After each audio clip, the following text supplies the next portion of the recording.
Now, it's almost a year since the government of Moldova said it had abolished its orphanage system and replaced it with family-based care.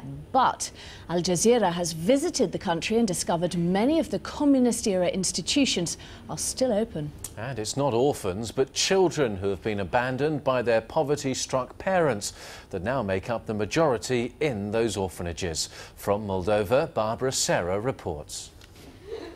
These are the most vulnerable citizens of Europe's poorest country. Thousands of children in Moldova live between the bleak walls of state institutions like this one. Under the supervision of a handful of teachers, they study, eat and play together. They are each other's family. But these children aren't orphans. 95% of those growing up in institutions have at least one parent, but one too poor to care for their child. The institutions are funded by the state to provide education, food and shelter. It's meant to be in the children's best interest, but charities have long argued that separation from the family does more harm than good. This system was inherited from the Soviet time. Some of the parents believe that the state will provide what is best for the children, and this is not the case, because in the vast majority of the cases, children do not need the material wealth, they need the care and the love of their parents. Parents across Moldova continue to entrust their children to the state.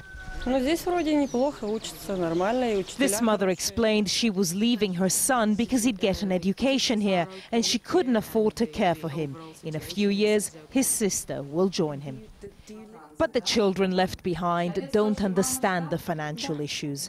We asked this boy if he knew why he didn't live at home with his parents.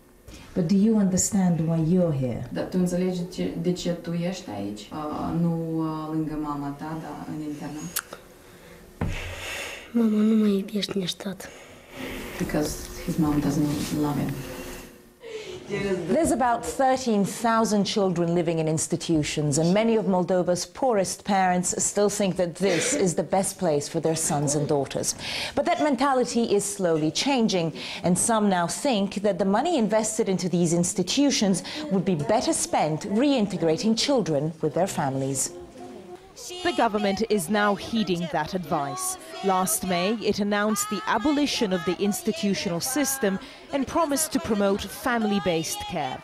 But change is slow, and the homes we visited are still open. Reintegration is also difficult, with many children, especially ones with learning disabilities, having to go to special centers like this one before rejoining their families. All the children who come out of the state homes have what I call the stamp of institutions. They lack confidence and social skills.